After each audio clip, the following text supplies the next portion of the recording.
أعوذ بالله السميع العليم من الشيطان الرجيم بسم الله الرحمن الرحيم الذين استجابوا لله وللرسول من بعد ما أصابهم القرح الذين مخفي آیتونو کې بشارت اخروی و د پاره د شهدای جنگ احد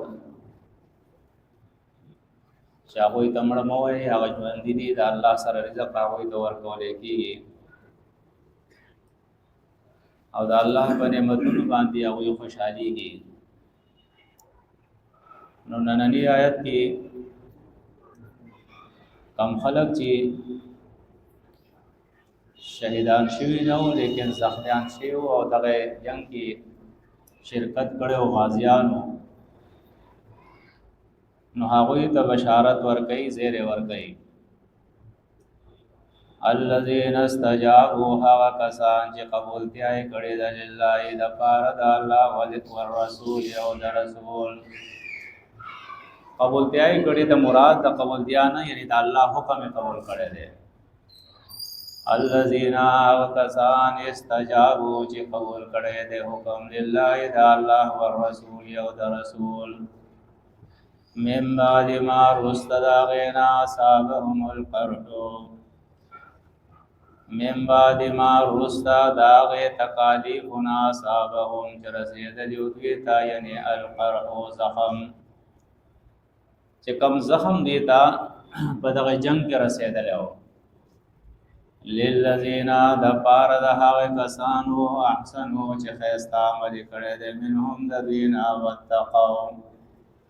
او ځانې بچ کړي دي د نافرمانی د الله نه اجر عظیم اجر دی لوی. الذين دا هغه کسان دي قال لهم الناس قال چې وی لهم الناس دوی تخلقو یعنی چې کوم د مشرکینو ایجنټانو نو هغه د دې د حوصلو پس کولو د پاره دې ترال له دې دا ویلا وکړه چې خلک ډیر زیات جمع شوه د استادو د پاره اولاد لخرې تیاری کړې دي يرول مقصد چې دی و یریږي. الذين اغسان قال چې لهم الناس دوی تخلق ان الناس بشک خلق قد جمعوا یقینا جمع شوی دی لکم د پارستاسو فاخشوهم نویرگی داوینا فاخشوهم نویرگی داوینا فزادهم نزیاد کو ددوی ایمانا ایمان فزادهم نزیاد کو ایمانا ایمان یعنی بدی خبر سره ددوی ایمان کمزور نشو پشا لانړل بلکې د دغه يرولو په وجه د ایمان نور سیوا شو. وقالو او دې حسبنا الله کافی دې زمونږ د پاره الله ونعم الوکیل او سخ استقرار ساز دې ننو خلق وظیفه کوي حسبنا الله ونعم الوکیل الګ تاکړی سدي مولای سے ورته وظیفه کوله دا وظیفه کوا نو قران کې دا وظیفه وګوره چې دا د چا د پاره ده هغه میدان قتال ته خوشوي دي د دشمن سره جنگي او با هغه وخت کې هغه وي وقالو او يدي حسبنا الله کافی دې زمونږ د پاره الله هو نعم الوکیل او خیستا کارساز دې وکیل وای کار جوړون کیتا فانقلبون واپس ول دا صحابه بنعمتین فنعمت سرا من الله د طرف د الله نا وفضل او فضل سرا لم يمسسهم نور سید الذي تسوء سبدی یعنی ست تکلیف سبدی یا د سوء مراد چې ده هغه ګناه ده چې کوشش پدې کړو چې پدې ګناه کی اخته کی او بزدلان کی او د جنگ نه پشا کی لیکن د دې د څومره کوششونه وچیو او څومره تکالیف شو د دې نه باوجود هغه ګناه ته نو مایل شوی نو دوانه ته مراد کې دی شي یعنی تکلیف نو رسیدلې دیتا او دارنګي ګناه نو رسیدلې دیتا لم يمسسهم نو رسیدلې دیتا سو ان سبدی واتبعوا او تابعداري کړي و دي رضوان الله درضا د الله. دا اصل شریعه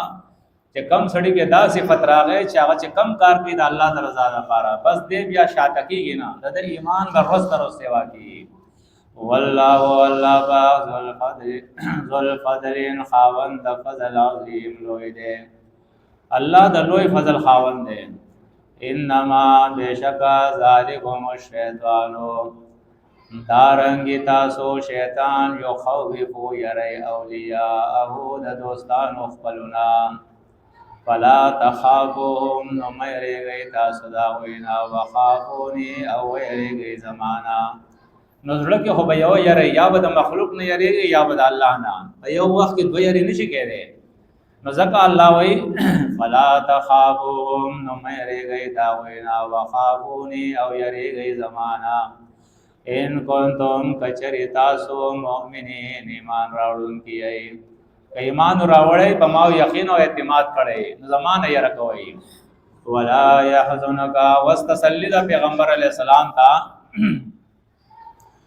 ولا يحزنک او غمجن کوي دینتا الذین هغه کسان یسارعون چې کوششونه کوي فی الکفر یسارعون چې جلدی کوي فی الکفر په کارونو د کفر کې انهم بشک دوی لن یضر الله شیئا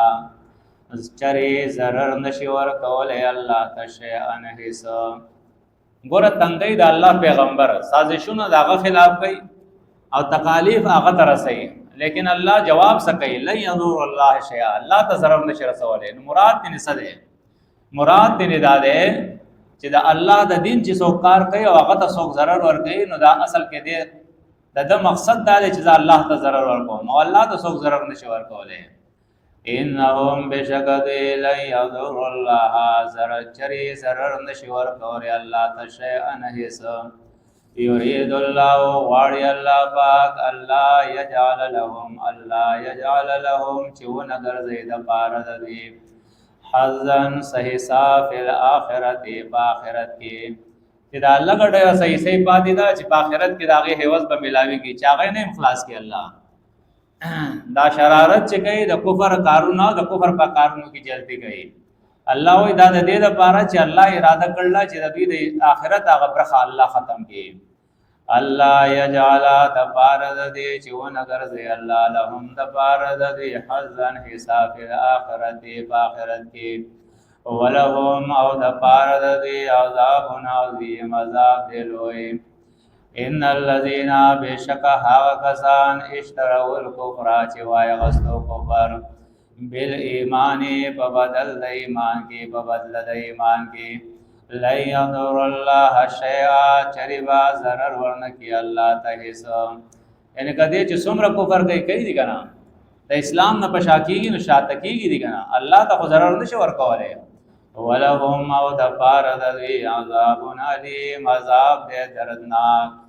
ولا يحسبن الذين او گمان دین کوي هغه کسان کفرو چې کفر کړي دي انما نملی لهم چې مونږه مهلت ورکو د پاره د دوی خیر لانفسهم دا بخی بهتر وي د پاره د نفسونو د دوی. یعنی دوی ته چې دنیا کې کم مهلت مونږ ورکو او دارنګي د دنیا وسایل او مال ورکو نه آیا دا د دوی د پاره څه بهتر خبره ده؟ یعنی دنیا کې خلک دا غړي چې یاره مزيدي خکارون نه کوي د کفر کارون نه کوي او مال ور سره هم دی او عہده او منصب او عزت او هر څه سره دی. نو الله وی زماده خبر واوري. ولا يحسبن الذين او گمان دین کوي او دا اخر کې چې دا نون دی نون ثقيله دیته وي دا د بار د تاکید راځي نو معنی کې به تاکید بیا پیدا شي. ولا يحسبن الذين او خامخا گمان دین کوي هغه کسان کفرو چې کفر کړي دي انما چگنی نملی مهلت ورکول زما لهم د پاره د خیر لانفسهم بهتر دی د پاره د نفسونو د دی. انما بشکا نملی لهم مهلت ورکو مونږ دی تعالی یزدادو د پاره د چې زیات کی اسمن گناہ الله وی د پاره د دی ول د مولت ورکوم چې ګناه نور سیوا کی نور سیوا کی نور سیوا کی چې آخرت خطه باشي او برباد شي. ولهم او د پاره د دوی عذاب مهین عذاب دې شرمول کې عذاب دې رسوای. ما کان الله ند الله پاک لیذر المؤمنین چې پرې دي مؤمنان علی ما په هغه حال باندې انتم چې تاسو علیه باغ باندې حتا تر دې پوری یمیز الخبیثا چې جدا کی بیل کی الله پاک پلیت منت طیبی د پاک نا. دا ازمایښونه الله زکه کوي چې الله پاک او پلیت د یو بل جدا کی او دا مختلف واقعات چې راځي دا د دې د پاره راځي چې جماعت کې کم پلیتی هغه الله جدا کی د دې پاکونه دا د الله رب العزت اراده ده. وما کان الله او ند الله پاک لیدلیاکم چې اطلاع درکې تاسو ته خبر درکې تاسو ته علی الغیب بغیب باندې ولکن الله ولکن الله پاک یجتبی ورکی بالرسل در رسولان خپلنا من ها وسوک یشاو چې غواړي. اوس پیرانوم دا داوا کوي چې موږ په غیب باندې پوهیږو او موږ ته د غیب اطلاع راځي. نو وړاندې مسله خدای زده کوي چې په غیب څوک پوهیږي نه پیغمبر پوهیږي او نه عام سړی پوهیږي. ها پیغمبر ته الله انباء علی الغیب اطلاع علی الغیب کوي په خپل نه پوهیږي خو الله د وحی په ذریعہ باندې هغه ته وایي. نو چې د پیغمبر نه ښکته شي نو هغه هر څومره غټ سړی نو بیا هغه ته الله اطلاع نه کوي هغه ته انباء نه کوي بیا اسې دروغ وایي چې ما ته د غیب خبر راغله یا ما ته وحی راغله. ځکه دا د الله قانون دی. وما کان الله او ند الله پاک لیدلیاکم چې اطلاع وکي تاسو ته خبر درکې تاسو ته علی الغیب بغیب باندې ولکن الله لیکن الله پاک یجتبی ورکی من رسوله در رسولانو خپلنا من یشاء چې څوک غواړي چاته چې غواړي څومره غواړي د رسولان نه اطلاع وته کوي. فآمنوا نو ایمان راوړی بالله بالله باندې ورسوله او پر رسولانو د الله باندې. وَإِن تُؤْمِنُوا او که ایمان راوړو تاسو وتتقوا او ځانو بچ کو د شرک او کفر نه فلکم نو د پاره ستاسو اجر عظیم اجر دی لوی. ولا يحسبن الذين او خامخا ګمان دي نه کوي هغه خلق آسی ځان په ګمان کې ماچو الله پاک وایي ولا يحسبن الذين او ګمان دي او خامخا ګمان دي نه کوي هغه خلق يبخلون چې بخل کوي یبخلون چې شومتیا کوي بما په هغه مال باندې آتاهم الله چې ورکړی دی ته الله پاک من فضله د مهربانۍ خپلنا د فضل خپلنا هو خیر لهم چې داګنې بهتر دی د پاره د دې ډېر مال الله ورکړل نو دا ګمان دی چې الله په مال لا ډېر پیرځونه کړل الله وینا بل هو بلکې دا مال ورکول دتا شر لهم شر دې د پاره دی بدی د پاره دی پدې کې الله وې د دې د پاره شر دی هغه شر څه دی سيطوقون زردا چې په غاړه کې بواچو مونږ ما هغه مال دی بخیلو چې شومتیا کړی د دې به باغ سرا یوم القیامت پر ورځ د قیامت. الله وې راغون د شاب نرشا چې څومره راغونډه هغه راغونډه او د الله په لار کې ملګوا دا ټول مار بازار راغونډ کما په دې سټ کې وتا ته تو کما واوي چوبتا سيطوقون زرد چې په سټ کې بواچو دې تمام مونږه ما هغه مال بخیلو چې شومتیا کړی د دې به باغ سرا یوم القیامت بروز د قیامت. او اور الله وای کنور کې اخر بدن پاتې کیږي ولله او خاص د پاره د الله میراث السماوات والارض میراث د اسمانونو او د ځمکې دی میراث څه وای ولله او خاص الله تا میراث السماوات پاتې بشي د اسمانونو والارض او ځمکه او بدی کې چې دا ټول دي دا ټول الله ته پاتې شي او خالی لاس به دې روانه ها والله الله پاک بما پاک عملونو باندې تعملون چې کوي تاسو خبير خبردار دی. ربنا آتنا فی الدنیا حسنه وفي الاخره حسنه وقنا عذاب